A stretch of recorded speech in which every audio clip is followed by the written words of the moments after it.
जय Hind. Hello friend, स्वागत है आपका हमारे channel UG and PG classes channel पर।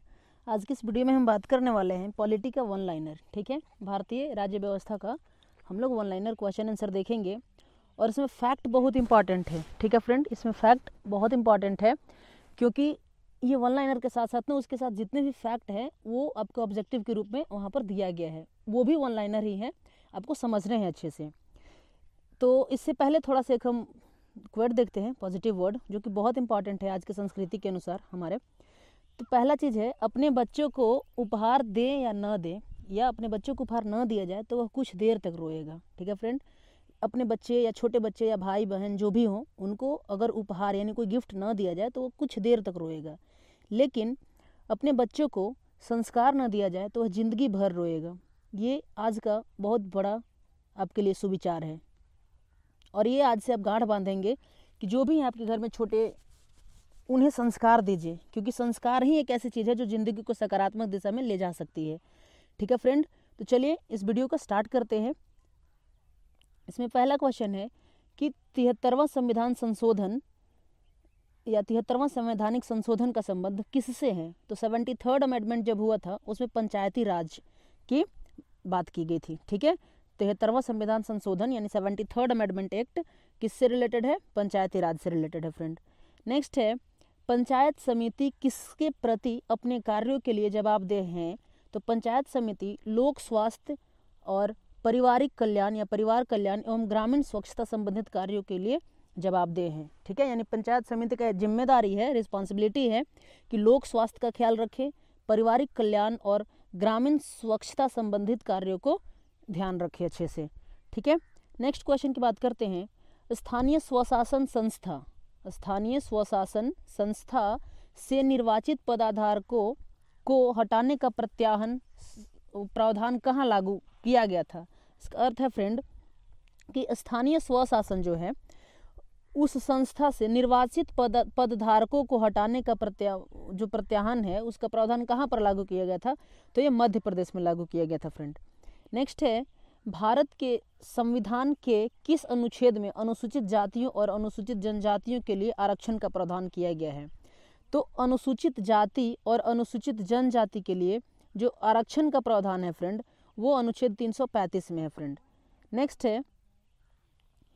है, भारत में सूचना का अधिकार अधिनियमित मतलब कब किया गया है? तो भारत में जो सूचना का अधिकार है, सूचना का अधिकार, राइट टू इन्फॉर्मेशन, सूचना का अधिकार, ये कब अधिनियमित किया गया है? तो ये 15 जून 2005 को अधिनियमित किया गया है। नेक्स्ट क्वेश्चन की बात करते हैं।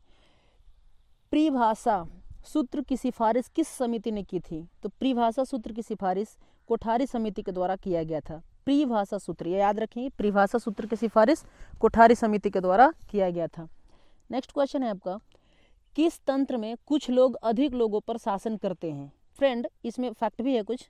तो देखिए, अल्प तंत्र होता है यानी ओलिग्राफी होता है। अल्प तंत्र को इंग्लिश में ओलिग्राफी कहते हैं और इसमें कुछ ही लोग जो है ना वो बहुत लोगों पर शासन करते हैं। कुछ लोग जो हैं वो बहुत लोगों पर शासन करते हैं यानी लोगों को चलाते हैं। जैसे कि क्या है अल्प तंत्र यानी ओलिग्राफी क्या है उसके बारे में समझिए। इसमें कुलीन वर्ग के कोई लोग हो सकते हैं या धार्मिक वर्ग के हो सकते हैं या धनी वर्ग द्वारा कोई मतलब हो सकते हैं, जो मतलब रिच हो, कुलीन हो, धनी हो, उसमें से कोई भी इस तरह के अल्प तंत्र में शासन करते हैं। इसके बाद है फ्रेंड, नेक्स्ट है, एक तंत्र का क्या अर्थ है? एक तंत्र दैट मीन्स ऑटोक्रेसी। ऑटोक्रेसी यानी एक तंत्र का क्या अर्थ है? तो एक तंत्र दैट मीन्स कि मात्र एक व्यक्ति द्वारा निरंकुश शासन। ठीक है, ये होता है एक तंत्र, सिर्फ और सिर्फ एक व्यक्ति के ही द्वारा निरंकुश शासन। सारा का सारा शासन भार किसके हाथ में? सिर्फ एक व्यक्ति के हाथ में। जैसे कि उसको क्या कहते हैं? ऑटोक्रेसी। डिक्टेटरशिप भी कुछ इसी प्रकार का एग्जाम्पल है। ठीक है, डिक्टेटरशिप हिटलर वाला वो भी क्या था? एक ही व्यक्ति के तो हाथ में सारा तंत्र था ना। अडोल्फ हिटलर, नाम सुने होंगे आप, अडोल्फ हिटलर, उसके बारे में पढ़िएगा। वो भी क्या है? एक तंत्र का ही मतलब डिक्टेटरशिप था वो। ओके, सारा का सारा पावर एक ही व्यक्ति के हाथ में। नेक्स्ट है, लोकतांत्रिक संस्थाओं के विकास के लिए कौन सा कारक आवश्यक है? तो जो लोकतांत्रिक संस्था है उसका डेवलपमेंट के लिए कौन सा कारक आवश्यक है? जो डेमोक्रेटिक डेवलपमेंट है, डेमोक्रेटिक इंस्टीट्यूशन जो है उनके डेवलपमेंट के लिए कौन सा कारक जब सबसे इम्पॉर्टेंट है? तो व्यक्तिगत अधिकारों के प्रति सम्मान, यानी जो फंडामेंटल राइट्स हैं, व्यक्तिगत अधिकार हैं, उसके प्रति अगर सम्मान है तब आप समझिए कि आपका लोकतंत्र सही दिशा में है, ठीक है, तब आपका डेमोक्रेसी बिल्कुल सही दिशा में है। नेक्स्ट है यहाँ पर कि साधारण विधि का अर्थ है, साधारण विधि का क्या अर्थ है, तो सरकार द्वारा बनाया गया कानून और लागू किया गया कानून, ठीक है, साधारण विधि। नेक्स्ट है फ्रेंड, एकाधिक मताधिकार तंत्र क्या है। एकाधिक मताधिकार एक्चुअली तो सभी वोटर को तो एक एक वोट देने का अपना अधिकार है, सभी वोटर को एक एक वोट देने का अधिकार है, लेकिन एकाधिक मताधिकार वो होता है जैसे कि कुछ विशेष योग्यता वाले लोग एक से अधिक वोट देते हैं, ठीक है, परंतु एकाधिक मताधिकार क्या है कि एक वोटर एक ही वोट देता है, ठीक है। और इसमें क्या चीज़ है, तथा कुछ विशेष योग्यता वाले लोग जो होते हैं वो एक से अधिक वोट भी दे सकते हैं या देते हैं। इसके बाद है फ्रेंड, जर्मनी में नाजीवाद का वकालत किसने की थी, तो जर्मनी में नाजीवाद का वकालत किए थे एडोल्फ हिटलर। अभी इसके बारे में हमने आपको बताए थे, ठीक है, एडोल्फ हिटलर। ये ना पूरे क्या है, डिक्टेटरशिप पूरे ये है एडोल्फ हिटलर में। ये क्या था, सारा का सारा पावर एडोल्फ हिटलर के पास था। नेक्स्ट है फ्रेंड, भारत की संसद ने पर्यावरण संरक्षण बिल किस वर्ष पारित किया था, तो भारत की संसद जो है इंडियन पार्लियामेंट पर्यावरण संरक्षण बिल यानी कि इन्वायरमेंट प्रोटेक्शन एक्ट कब लाया गया था, तो 1986 में लाया गया था, यानी कि 19 नवंबर 1986 को लाया गया था। ये फ्रेंड पूछा भी गया है मैक्सिमम एग्जाम में। इसके बाद क्या है, तो ये कब लाया गया था, 1986 में लाया गया था। अब इससे इन्वायरमेंट प्रोटेक्शन एक्ट यानी पर्यावरण संरक्षण बिल के कुछ इंपॉर्टेंट फैक्ट को देख लीजिए क्या है आखिर इसमें। तो EPA that means environment protection act, ठीक है, पर्यावरण संरक्षण बिल, ईपीए को भारतीय संविधान के अनुच्छेद 253 के तहत अधिनियमित किया गया था, ठीक है, अनुच्छेद 253 के तहत अधिनियमित किया गया था, जो अंतर्राष्ट्रीय समझौतों को प्रभावी करने के लिए कानून बनाने का प्रावधान करता है। मतलब कि ये जो 253 में है, ईपीए की बात कर रही है, क्या है ये, इन्वायरमेंट प्रोटेक्शन एक्ट। ये अंतर्राष्ट्रीय समझौते को ना प्रभावी और इफेक्टिव बनाने के लिए क्या है, प्रावधान देता है। इसके बाद क्या है, इसमें संविधान का अनुच्छेद 48A निर्दिष्ट करता है कि राज्य पर्यावरण की रक्षा और सुधार करने तथा देश के वनों और वन्य जीव की रक्षा करने का प्रयास करेगा। यानी कि अब इसके तहत ना फ्रेंड, संविधान का जो अनुच्छेद है, इंडियन कॉन्स्टिट्यूशन का जो आर्टिकल 48A है ना, 48A ये बताता है कि राज्य जो है, स्टेट क्या है, पर्यावरण की रक्षा और सुधार करने तथा देश के वनों और वन्य जीवों की रक्षा करने का प्रयास करेगा। मतलब कि स्टेट इसमें अपना सारा भूमिका निभाएगा, किसको किसको करने के लिए, पर्यावरण की रक्षा करेगा, उसको सुधार मेंटेनेंस करेगा, और देश के जितने भी वन हैं और वन्य जीव हैं उनका भी रक्षा और उनमें सुधार करने का प्रयास करेगा। ये स्टेट का मतलब क्या है, स्टेट का ये 48A के तहत स्टेट का एक पावर है, ठीक है। नेक्स्ट है फ्रेंड, अनुच्छेद 51A में प्रावधान है कि प्रत्येक नागरिक पर्यावरण की रक्षा करेगा। मतलब कि 48A के तहत क्या था, 48A के तहत स्टेट इसका रक्षा करेगा, गवर्नमेंट इसका रक्षा करेगा, लेकिन 51A के तहत क्या है कि हम लोग जो देश के हम लोग नागरिक हैं, वो नागरिक का भी, प्रत्येक नागरिक पर्यावरण की रक्षा करेगा, उनका क्या है, कर्तव्य है। ये फंडामेंटल ड्यूटी में ऐड किया गया है, ठीक है, 51A के तहत। इसके बाद क्या है, अधिनियम का विस्तार क्षेत्र, यह अधिनियम जम्मू कश्मीर राज्य सहित पूरे भारत में लागू है। मतलब कि ये जो अधिनियम है ये किस में लागू है, पूरे जम्मू कश्मीर सहित पूरे भारत में लागू है, कि ये पूरे भारत के जंगल, पूरे भारत के वन्य जीव वगैरह का क्या करेगा, सरकार देखरेख करेगा अच्छे से। इसके बाद क्या है फ्रेंड, नेक्स्ट क्वेश्चन है कि भारत की अंतःकालीन संसद में कितने सदस्य थे। तो भारत की जो अंतःकालीन संसद थे फ्रेंड, उसमें टोटल 296 सदस्य थे। अब ये अंतःकालीन क्या है, इसके बारे में भी कुछ इंपॉर्टेंट फैक्ट है जो कि बहुत मेहनत के बाद बनाया गया आपके लिए, ठीक है, ध्यान से इसको देखेंगे। क्या है, 296 सदस्य थे इसमें, किसमें, अंतःकालीन संसद में। अब इसके बारे में कुछ इंपॉर्टेंट फैक्ट समझिए। 26 जनवरी 1950 को संविधान लागू होने पर संविधान सभा में भारत की अंतरिम संसद बन गई। मतलब कि 26 जनवरी 1950 को जब संविधान लागू हुआ तब क्या हुआ, संविधान सभा भारत की अंतरिम संसद बन गई, ठीक है, जो संविधान सभा थी भारत की क्या बनी, अंतरिम संसद बन गई। 1952 में जब नए संविधान का प्रावधान के अंतर्गत प्रथम आम चुनाव होने तक, जब 1952 में जो नया संविधान का जो प्रावधान से प्रथम आम चुनाव हुआ ना 1952 में, तब तक ये जो था ना सरकार अंतरिम रही, ठीक है, तब तक ये जो सरकार थी क्या रही, अंतरिम रही। नेक्स्ट है इसमें तब तक की सरकार क्या रही, अंतरिम रही फ्रेंड।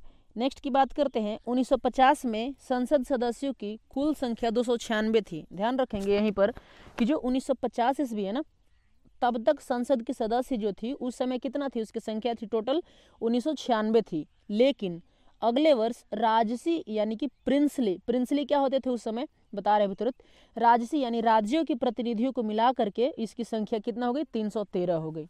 1950 में कितना थी इसकी संख्या, 296 थी, लेकिन अगले ही वर्ष कितना, राज्य वाले के भी सदस्यों को मिला दिया गया और इसकी संख्या 313 कर दी गई।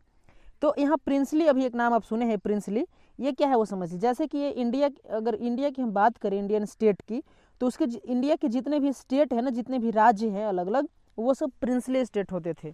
ठीक है, प्रिंसली स्टेट होते थे। जैसे कि उसमें अंग्रेज लोग का उस समय शासन था, वो थे। और प्रोविंशियल स्टेट कौन थे, जो हमारे भारत के राजाओं का शासन था जिस स्टेट में, वो प्रोविंशियल स्टेट होते थे। और प्रिंसली स्टेट वैसे स्टेट जिसमें कि अंग्रेजों का शासन होता था, वो प्रिंसली होते थे। तो जो प्रिंसली स्टेट की, प्रिंसली राज्यों की प्रतिनिधियों को मिला करके इसकी संख्या कितना कर दी गई, 313 कर दी गई। नेक्स्ट क्वेश्चन है फ्रेंड कि प्रथम केंद्रीय विधानसभा का गठन कब किया गया। तो प्रथम बार केंद्रीय विधानसभा का गठन जो है वो 1921 में किया गया। केंद्रीय विधानसभा, ये याद रखिएगा नाम, केंद्रीय विधानसभा का गठन कब किया गया, 1921 में किया गया। अब इससे रिलेटेड कुछ फैक्ट है इंपॉर्टेंट, वो देख लीजिए क्या है। नवंबर 1920 में हुए चुनावों के बाद फरवरी 1921 में पहली केंद्रीय विधानसभा का गठन किया गया था। मतलब कि जब नवंबर 1920 में जब चुनाव हुआ, उसके बाद फरवरी के 1921 में ना, 1921 में क्या हुआ, यहाँ पर अपना केंद्रीय विधानसभा का गठन किया गया। नेक्स्ट है, किस अधिनियम के अंतर्गत या किस अधिनियम में नियंत्रक महालेखा परीक्षक नामक पद की सुझाव दिया गया। तो अधिनियम जो भारत अधिनियम 1919 था, उसके तहत नियंत्रक महालेखा परीक्षक का क्या किया गया, सुझाव दिया गया। आखिर ये होते कौन है, कितना बड़ा पद है, उसका भी थोड़ा सा आपको जानकारी मैं दे दूं। ठीक है, नियंत्रक महालेखा परीक्षक, ये भी पद बहुत बड़ा है भारत के संविधान में। ठीक है, देखते हैं इसके बारे में क्या है आखिर ये।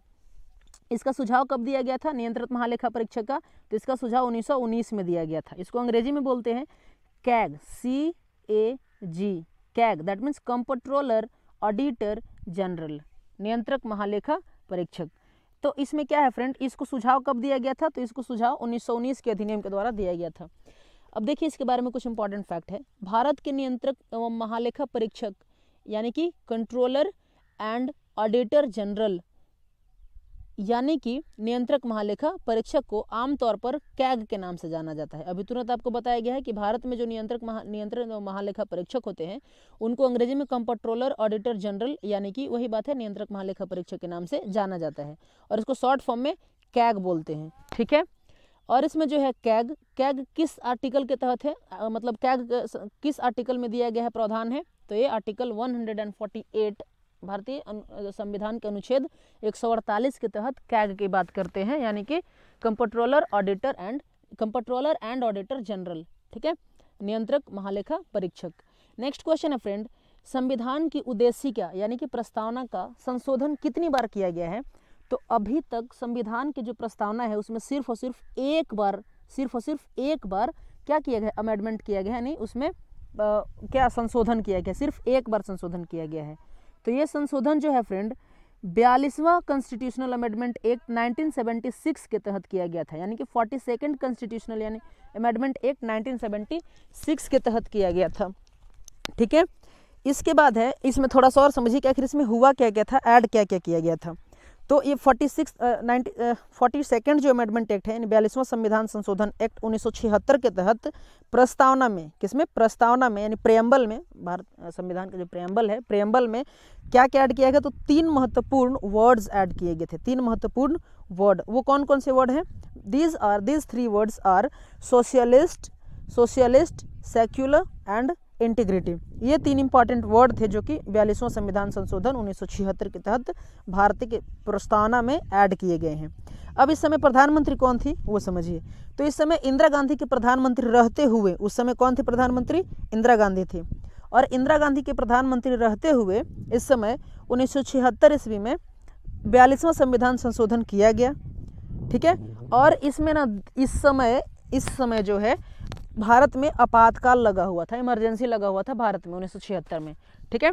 और इस इमरजेंसी के ही समय में ना ये 42वां संविधान संशोधन किया गया और इसमें 3 नए वर्ड, इसी दौरान संविधान की प्रस्तावना में भी 3 नए शब्द जो कि समाजवादी, धर्मनिरपेक्ष और अखंडता को जोड़ा गया, ठीक है। इंग्लिश में भी आपको बता चुके इससे पहले कौन कौन, सोशलिस्ट और सेक्युलर और इंटीग्रिटी, ठीक है। अखंडता, समाजवादी, धर्मनिरपेक्ष और अखंडता को जोड़ा गया। नेक्स्ट है फ्रेंड, यहाँ पर नेक्स्ट क्वेश्चन है कि भारत के संविधान में भारत को किस रूप में वर्णित किया गया है। तो भारत के संविधान में भारत को राज्यों का संघ के रूप में वर्णित किया गया है, यानी कि ये यूनियन है। क्या है? यूनियन है, ठीक है, यूनियन है, संघ है भारत। नेक्स्ट है, भारतीय संविधान की रचना के समय संविधान सभा का संवैधानिक सलाहकार कौन थे।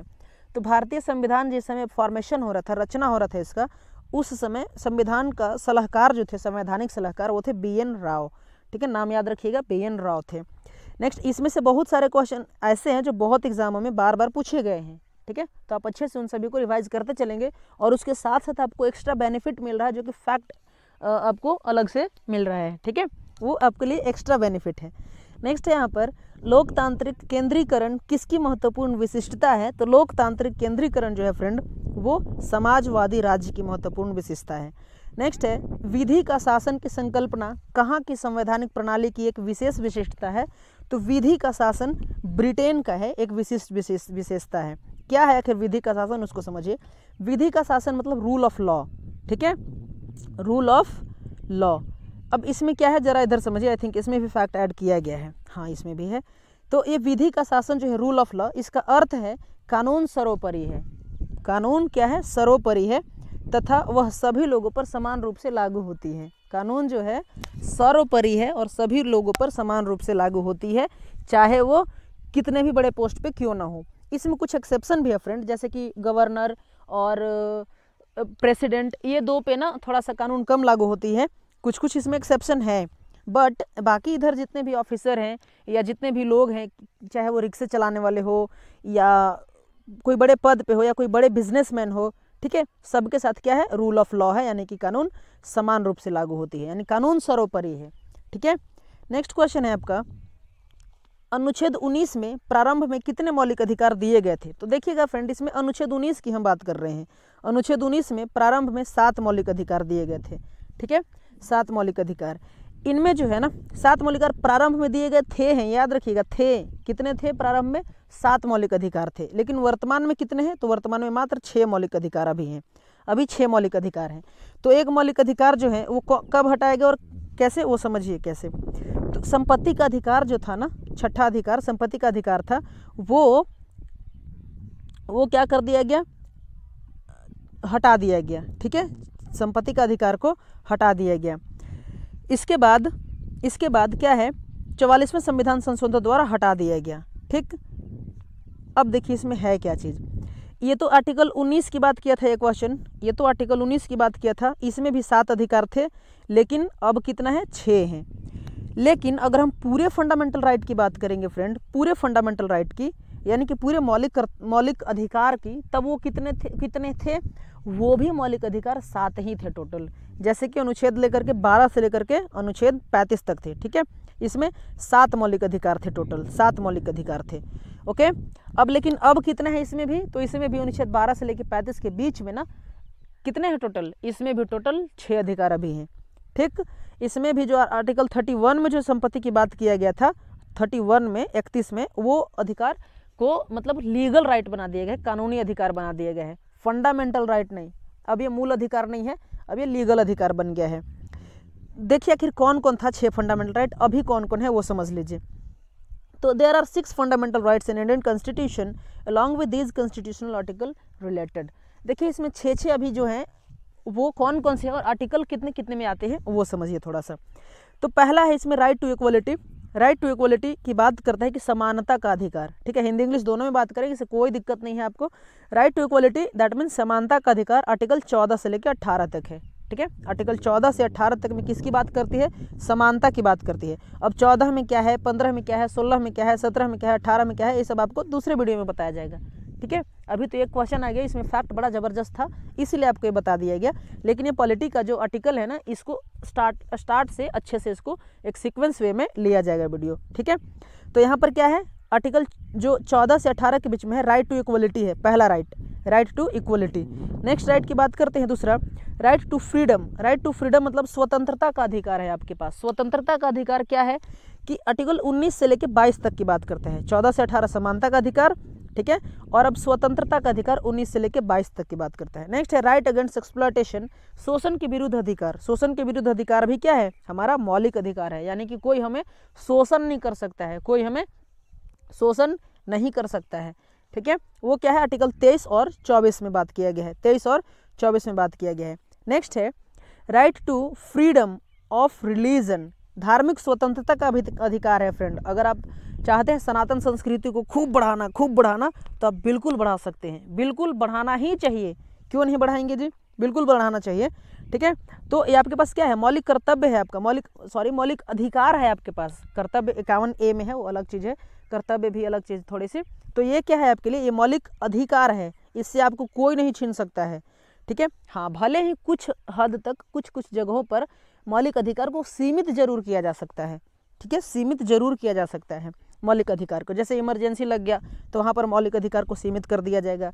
जैसे कि आर्टिकल 19 का ही जो है ना, 19 में ही बात करता है राइट टू वोकेशन। उसमें क्या है ना कि उसमें सेना का, मीडिया का, गुप्त और जो एम्बेसडर होते हैं उन लोग का अधिकार को बिल्कुल सीमित कर दिया गया है, ठीक है। सेना लोग के अधिकार को भी सीमित बिल्कुल कर दिया गया है, ताकि किस रूप में कि देश की सिक्योरिटी पे कोई क्षति ना पहुँचे। अगर अधिकार को सीमित नहीं करेगा तो देश की सिक्योरिटी पे क्षति हो सकती है ना, इसीलिए अधिकार को सीमित कर दिया गया है।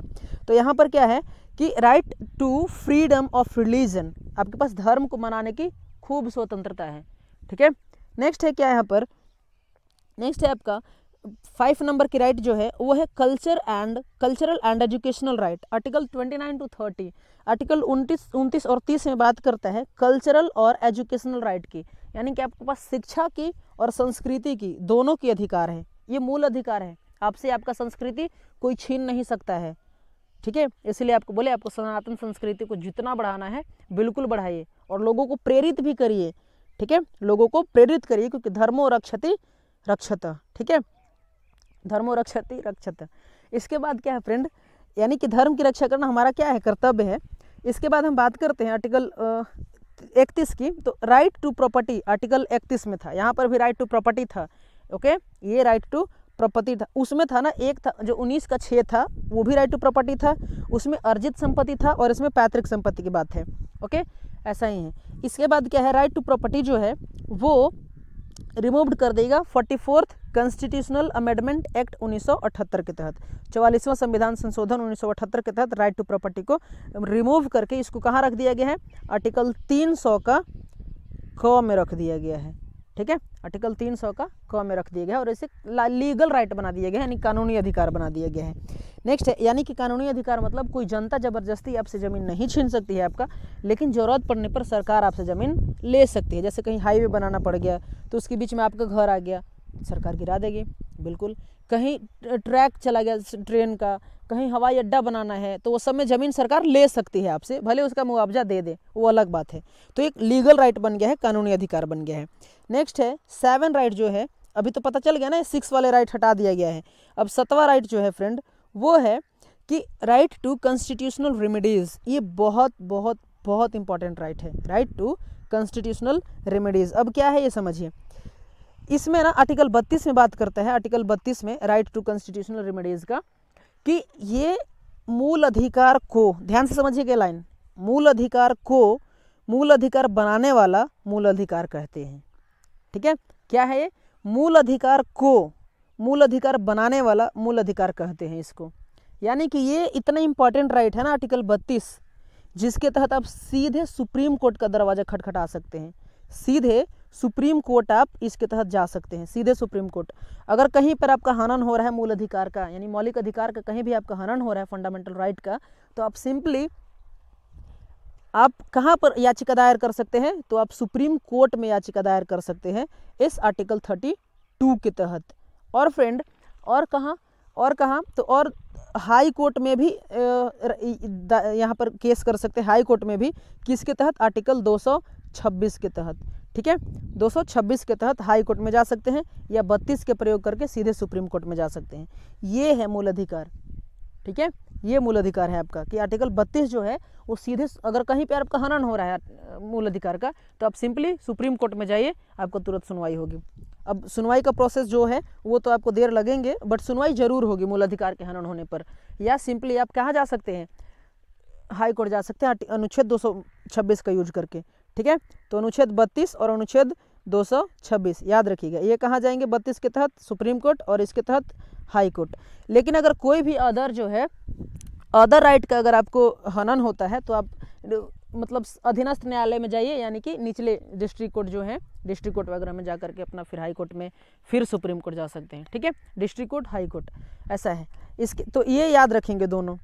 एक चीज़ यहाँ पर और इम्पॉर्टेंट है कि किस मामले में, ये क्वेश्चन बहुत बार पूछा जा चुका है कि किस मामले में हाई कोर्ट सुप्रीम कोर्ट से ज़्यादा पावरफुल है। ध्यान रखेंगे, किस मामले में हाई कोर्ट जो है वो सुप्रीम कोर्ट से ज़्यादा पावरफुल है। जो हाई कोर्ट है ना, इसका ज़्यादा पावर है किससे, सुप्रीम कोर्ट से, किस मामले में।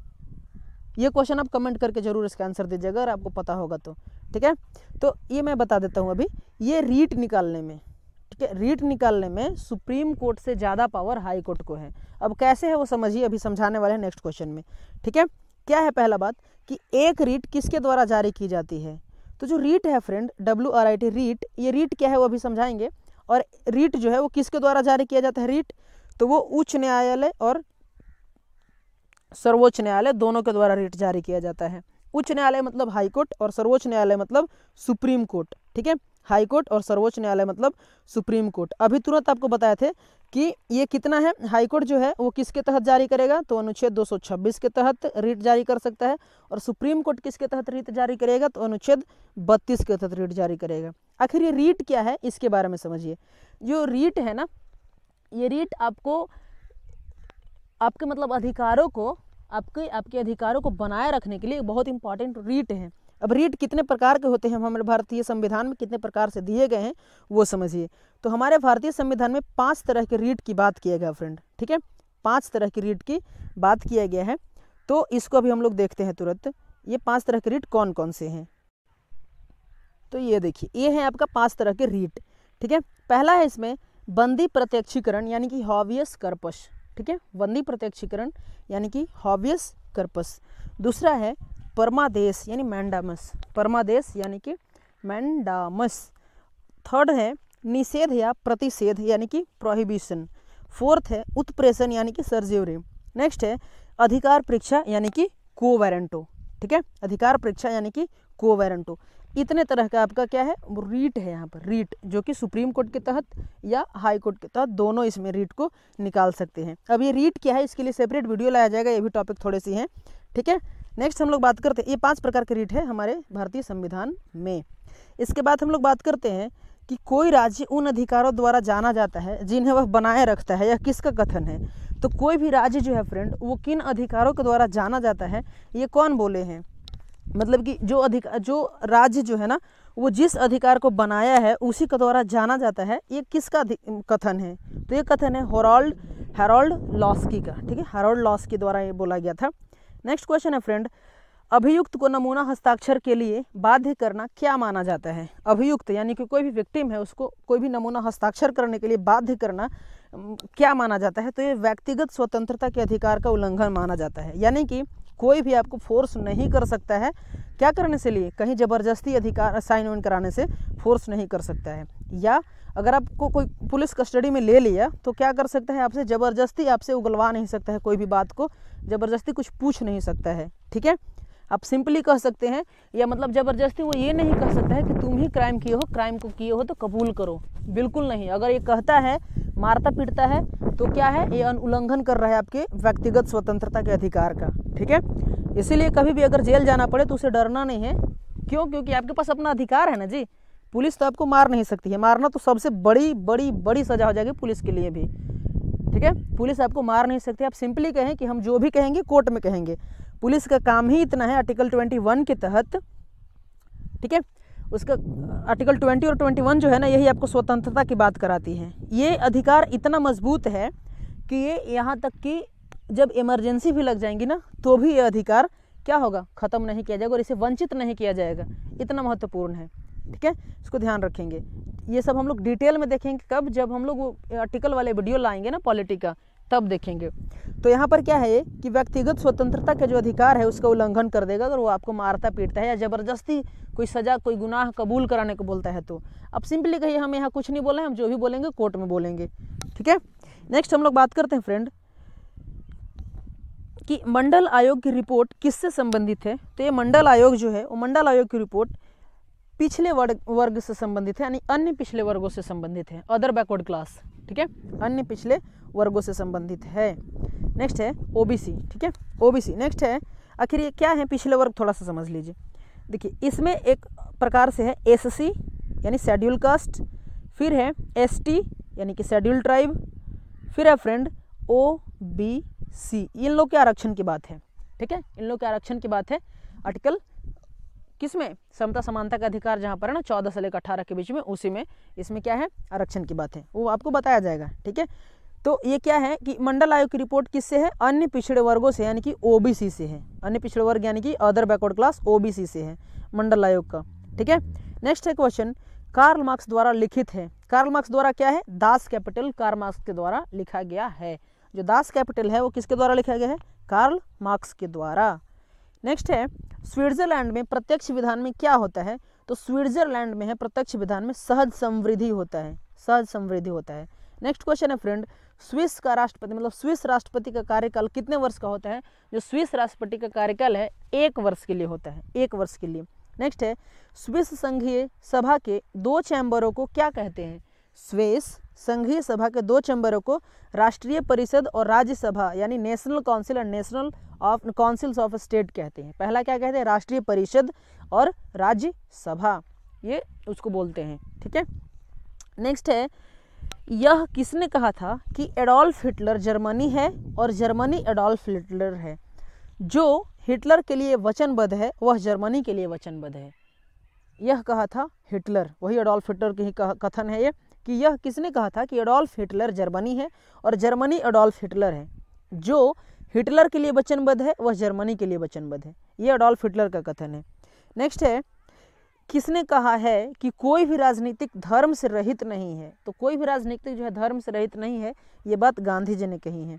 नेक्स्ट क्वेश्चन है फ्रेंड, संघ लोक सेवा आयोग की रिपोर्ट किसको प्रस्तुत करनी होती है। तो संघ लोक सेवा आयोग की रिपोर्ट जो है वो राष्ट्रपति को प्रस्तुत करनी होती है, यानी कि संघ लोक सेवा आयोग, यूपीएससी,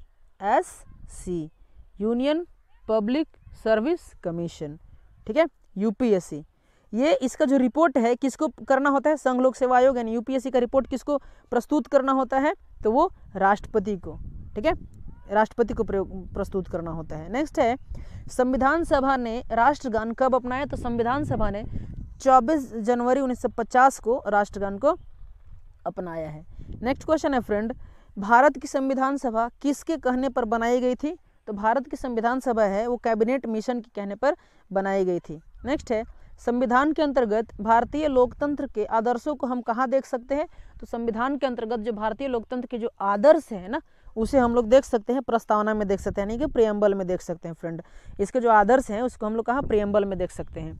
नेक्स्ट है, नेक्स्ट क्या है आपके लिए एक इन्फॉर्मेशन है, very very very important information. पहला इन्फॉर्मेशन ये है फ्रेंड कि वीडियो के साथ बने रहने के लिए बहुत बहुत धन्यवाद आपको। और दूसरा इन्फॉर्मेशन ये है कि इसके बाद भी नेक्स्ट आपके मैराथन क्लास आने वाला है पॉलिटी का, ठीक है। उसमें लगभग हम लोग 200-300 क्वेश्चन देखेंगे वन लाइनर, इसमें भी लगभग 50-80 क्वेश्चन और 100 क्वेश्चन के बीच में देखे हैं, ठीक है। ओके, मिलते हैं नेक्स्ट वीडियो में, तब तक के लिए जय हिंद।